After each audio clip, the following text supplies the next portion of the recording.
Mr. Moss said at the time that he'd made the photograph public so the world would know what went on in Eichmann's time. For 84 years, historians actually had this photo all wrong. A 2023 diary discovery changed the location, but the real shock came when a face was recognized from a family album. By October 2025, we finally named the man behind the pistol. What would you do if you recognized a family member in a Holocaust photo? This photograph became iconic for all the wrong reasons. Let's see why it haunted historians for 84 years. The photograph that defined genocide. It's an image you've probably seen in a history textbook, a museum, or a documentary, but seeing it never gets any easier. July 28, 1941, Ukraine. The sun is likely high, but the scene is pure darkness. A man is kneeling at the very edge of a massive, jagged pit. He's looking directly into the camera, his face a haunting mixture of exhaustion and defiance. Behind him stands an SS officer, leaning forward slightly, his pistol pressed almost tenderly against the back of the man's neck. To the side, a group of German soldiers just stands there. They aren't in combat gear. They look like they're waiting for a bus, hands in pockets, casual stances, watching a human being about to be erased, as if it were a midday break. This single frame captured the Holocaust by bullets in a way words never could. By the time it surfaced during the Adolf Eichmann trial in 1961, it had already become a pillar of historical record. The photograph emerged in 1961 during the Jerusalem trial of high-ranking Nazi functionary Adolf Eichmann. It was given a definitive title, The Last Jew in Vinica. That label stayed pinned to it for over 8 decades. It was printed in thousands of books, displayed in Yad Vashem, and taught to millions of students. It became institutional canon, an untouchable fact of genocide. But here's the thing about iconic photos. They often outlast the people who could actually explain them. Because this image was so powerful, historians stopped asking the basic questions. They assumed the Vinica label, written on the back of a physical print found in a soldier's album, was the absolute truth. Who took it? We didn't know. The exact GPS coordinates of that pit? Not confirmed. The identities of the men watching? Complete mysteries. We relied on the institutional label because, honestly, correcting it felt like a risk. When an image becomes the face of a tragedy, poking holes in its backstory can feel like you're disrespecting the victims. But the reality was that for 80 years, we were looking at a massive error that had become embedded in our collective memory. The problem with the Vinica label was that it didn't quite line up with the military movements of that week in 1941. But since everyone agreed it was Vinica, the search for the truth effectively stopped. We treated the photo as a symbol rather than a piece of evidence. We looked at the victim's face, felt the horror, and turned the page. We didn't realize that by mislabeling the place, we were accidentally burying the specific history of the people in that pit. For 80 years, the location, the date, and the identities seemed settled. Then, one archivist found a single overlooked document that proved everyone had been looking in the completely wrong place. And once that first domino fell, the entire 84-year-old mystery began to unravel at a terrifying speed. The diary that rewrote history. For decades, historians were essentially operating on a game of telephone. They had this haunting photo, and because someone had scribbled Vinica on the back of one specific print years ago, that became the gospel truth. But in 2023, Jürgen Matthias, who was a research director at the U.S. Holocaust Memorial Museum. My name is Jürgen Matthias. I'm the Director for Applied Research at the Center for Advanced Holocaust Studies. Stumbled onto something that made the hair on his arms stand up. He wasn't looking for a smoking gun. He was just doing the deep, often quiet work of an archivist. He found the personal diary of a man named Walter Materna.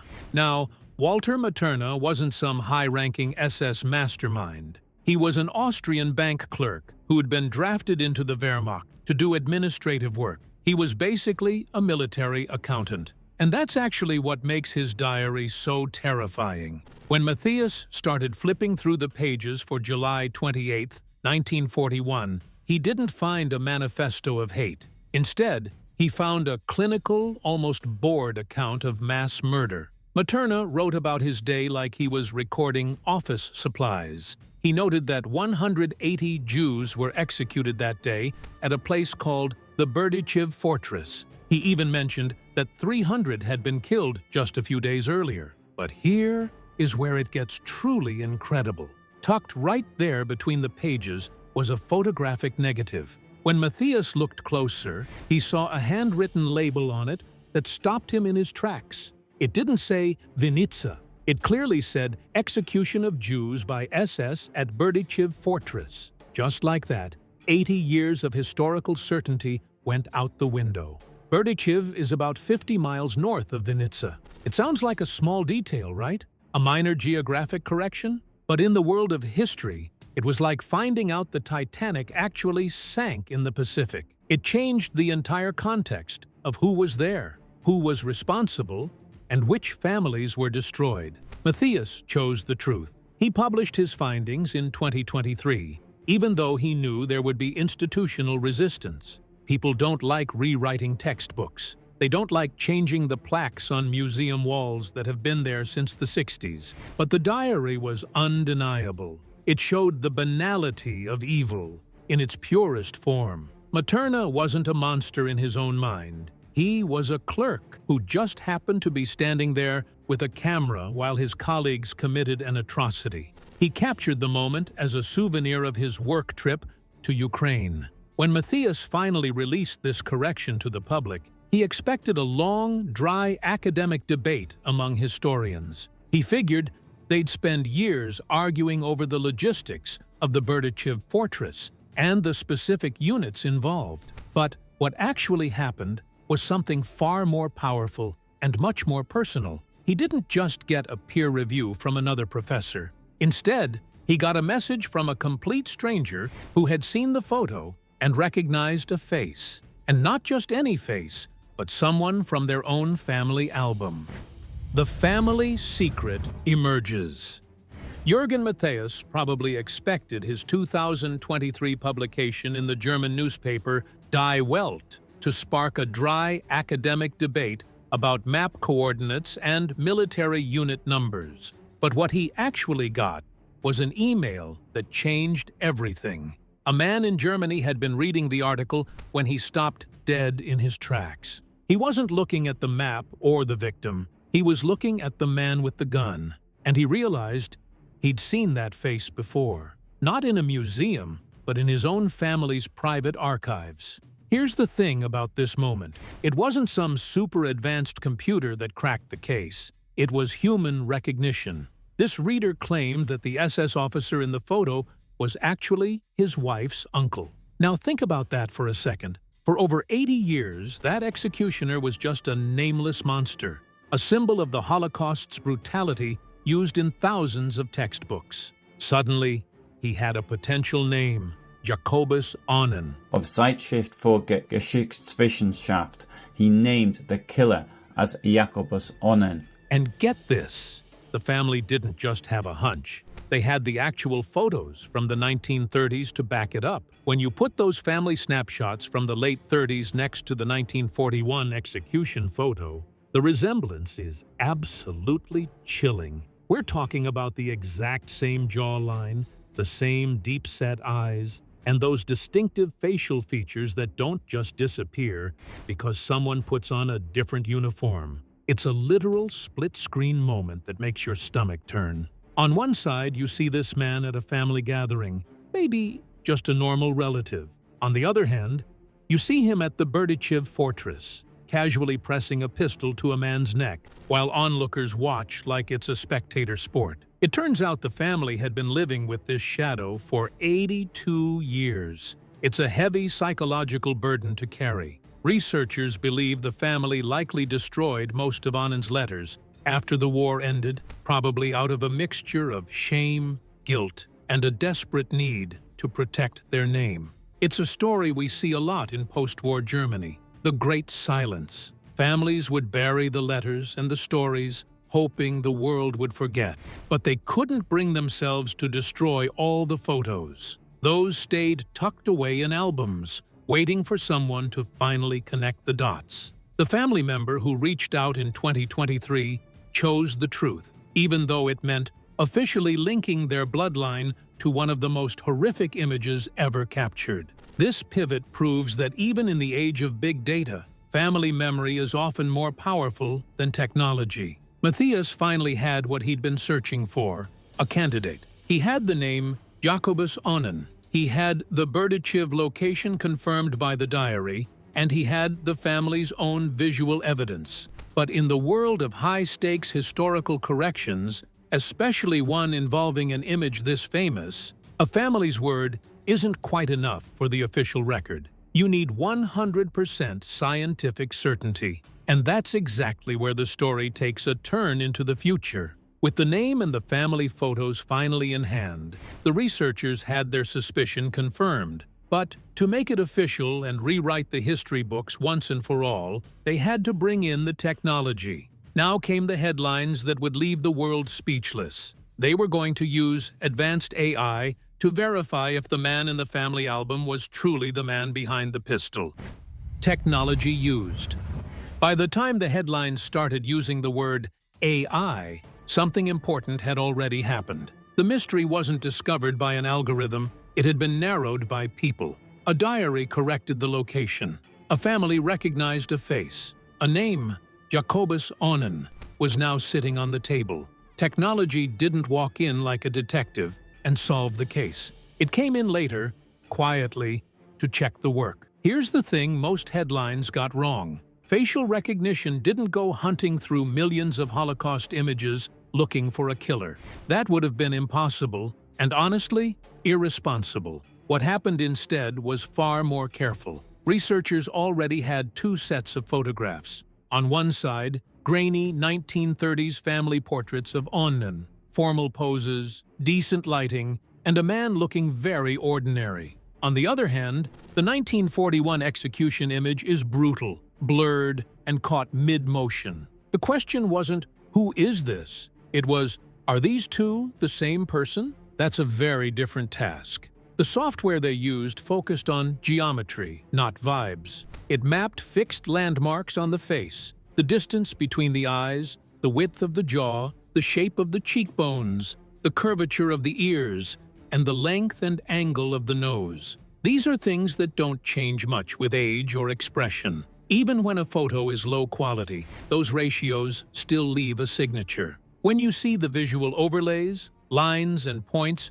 tracing faces separated by 4 years and a world war, it's unsettling how neatly they line up, and the result was about as decisive as this kind of science ever gets. A 99.9% confidence match. But wait, because this only worked because humans had already done the hard part. The AI didn't know history. It didn't know units or diaries or family shame. It didn't even know whose face it was looking at. Someone had to decide which photos to compare. Someone had to provide reference material. Someone had to ask the right question. Without that context, the technology is blind. This is where a lot of AI hype falls apart. These systems are incredible at verification, but terrible at discovery. They don't wake up curious. They don't notice oddities. They don't read diaries and feel a chill. They wait to be pointed somewhere specific. In this case, the pointer was a family member saying, "I think that's him," and a historian willing to take that seriously. There were limits, too. The execution photo had to be digitally cleaned carefully, without altering features. The family photos had to be authenticated and dated. Researchers cross-checked SS personnel records, unit assignments, and movements in Ukraine during the summer of 1941. Everything had to align. Face, place, paperwork. Only then did the confirmation land publicly in October 2025.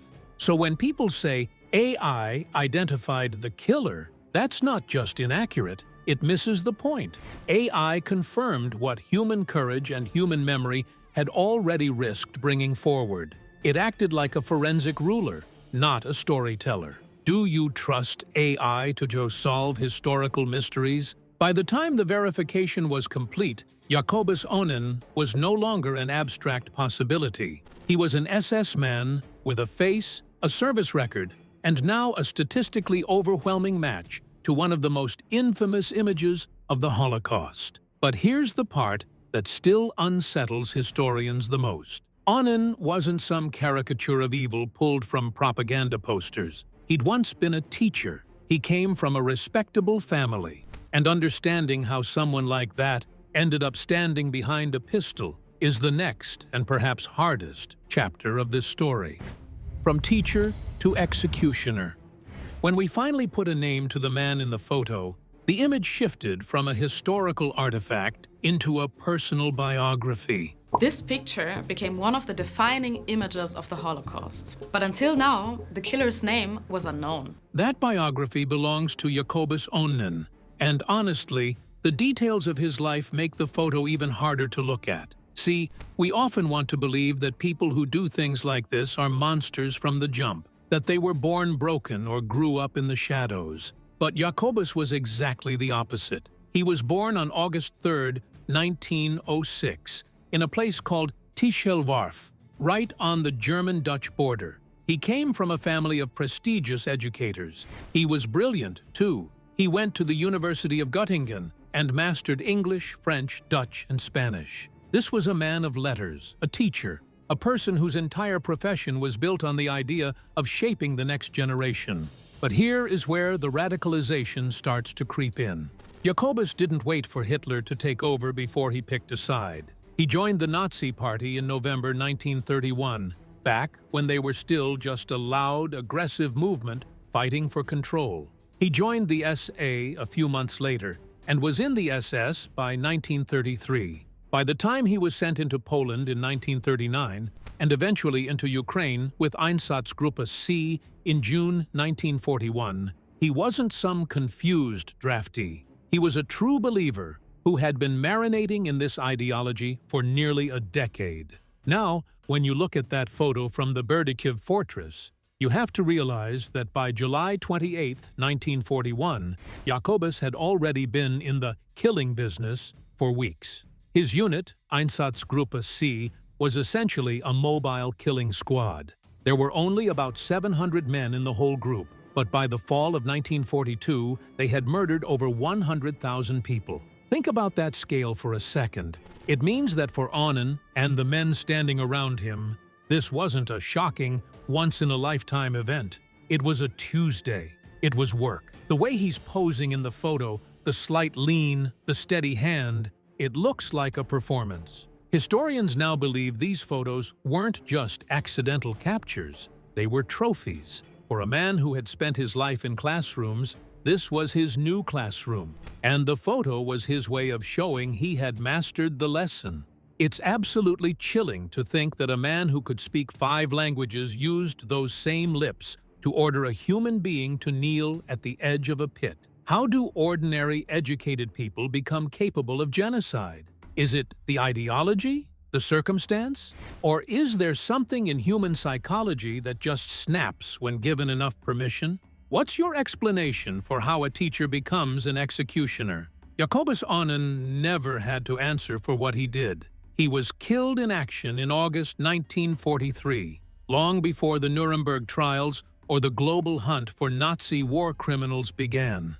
He died a soldier's death in his family's eyes, which is probably why they kept his letters and photos for so long, at least until the shame of the post-war years forced them to destroy the written evidence. But they couldn't destroy the truth that was burned into that negative. On July 28, 1941, Onen posed for that photo while 180 other Jews were executed at that same fortress. But here is the thing that will keep you up at night. That was just one day in one location for one small unit. When you start to look at what was happening in the rest of the country, you realize the photo isn't the end of the story. It's just the beginning of a much larger, much darker map.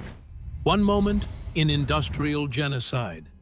July 28, 1941, didn't stand out at the time, That's the part that's hardest to sit with. For Jacobus Onnen, for the men around him, and for the system he was plugged into, it was just another day of work. One photograph was taken at the Berdichev fortress, a single frame that would survive when almost nothing else did. But that moment wasn't exceptional. It was routine. Here's the wider truth that the photo tends to hide. What you're seeing isn't an isolated crime committed by a rogue group of sadists. It's one cog in an industrial process of murder that unfolded across Eastern Europe with staggering speed. Between 1941 and 1943, the Einsatzgruppen, mobile killing units attached to the German army, murdered roughly 1 million Jews in the Soviet territories alone. Not in camps, in fields, forests, ravines, and fortress yards like Berdichev. Ukraine was hit especially hard. Before the war, about 1.5 million Jews lived there. Entire communities that had existed for centuries were erased in months. Einsatzgruppe C, the unit operating in central Ukraine where Berdichev sat, murdered more than 100,000 people. Who was part of a killing squad called Einsatzgruppe C. The task force murdered more than 1 million, mostly Jewish people. Onnen's presence ties him directly into that machinery. If the scale still feels abstract, think about Babi Yar. On September 29th and 30th, 1941, just 2 months after the Berdichev photo, German units executed 33,771 Jews in a ravine outside Kiev. 2 days. Nearly 34,000 people, shot one after another, their bodies layered into the earth. That massacre wasn't hidden. It was recorded, reported, and celebrated internally as a logistical success. Berdichev followed the same pattern. Before the war, the town had around 20,000 Jewish residents. By 1944, when the Red Army returned, only 15 Jews were found alive. 15. That isn't a rounding error. It's a near-total annihilation. And July 28, 1941, the day of the photograph, was just one entry in a long ledger of killing. Materna's diary notes 180 executions that day, 300 more just days earlier. Numbers written down the way you'd note fuel usage or supply counts. The method was grimly standardized. Victims were rounded up, often with help from local collaborators who knew exactly where Jewish families lived. They were marched to execution sites. In many cases, they were forced to dig their own graves. Then machine guns did the rest. Bodies fell into pits, lime was thrown over them, and earth was piled on top. The next group arrived. Efficient, repeated, normalized. And it wasn't just the SS pulling triggers. The Wehrmacht provided transport, security, and logistical support. Ukrainian auxiliary police assisted with guarding, digging, and identifying victims. Afterward, the valuables were sorted and redistributed. Clothing, jewelry, watches, gold teeth, everything is documented. Reports were sent back to Berlin in tidy summaries known as action reports. Hundreds of officials read them. This was not a secret war crime happening in the shadows. It was policy. There's a moment that still shocks historians when they encounter it for the first time. Adolf Hitler visited Berdichev in August 1941, just weeks after the mass executions documented in Materna's diary. The visit wasn't about stopping anything, it was about morale and momentum. The killing operations were praised for their effectiveness. When people ask whether the leadership knew, this is your answer. They knew. They visited. They approved. So when we focus on one man in one photograph, it's not to shrink the crime down to something manageable. It's to understand how ordinary individuals became instruments of something vast. Onnen didn't invent this system. He stepped into it, benefited from it, and performed his role inside it. Thousands of men like him did the same. If this scale was documented, reported, and internally celebrated, why was there so little international resistance or intervention while it was happening? That question doesn't have a comfortable answer, but it matters because it reminds us that genocide doesn't require secrecy to succeed. It requires bureaucracy, normalization, and a world willing to look away or claim ignorance later. Onnen himself never faced justice. He died in combat in 1943, 2 years after the photograph, before the war could turn and accountability could begin. His name vanished into records, his actions absorbed into statistics, until now. But there's still one figure in that image we haven't talked about. The girl, the victim whose life was reduced to a single frozen second. Her story doesn't come with neat documentation or action reports, and understanding what happened to her forces us to confront the hardest truth of all, that history remembers perpetrators by name far more easily than it remembers the people they destroyed. The unfinished truth. So, we've spent this whole time tracking down Jacobus Onnen. The killer was identified as Jacobus Onnen with a likelihood of 99%. We've got his birthday, his university degrees, and even his family's old snapshots from the 1930s. But here's the most uncomfortable part of this entire story. The man kneeling in front of him, the person whose life was actually stolen that day, remains a complete ghost. We spent 84 years finding the killer, but we still haven't found the victim. When you look at that photograph now, try to really see the man in the center. He's middle-aged, wearing civilian clothes that look a bit rumpled. Historians suspect he'd already been searched or even stripped of his valuables before he was forced to the edge of that pit. That was the standard procedure, but we don't know his name. We don't know if he was a father, a tailor, a musician, or a neighbor. We don't know his final thought, and we don't know if anyone survived him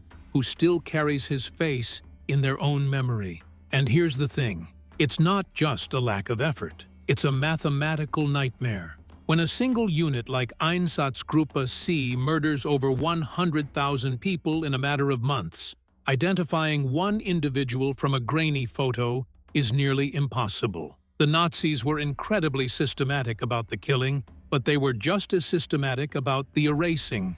They burned records, they destroyed town registries, and they made sure that anonymity was a deliberate part of the execution. They didn't just want to kill people.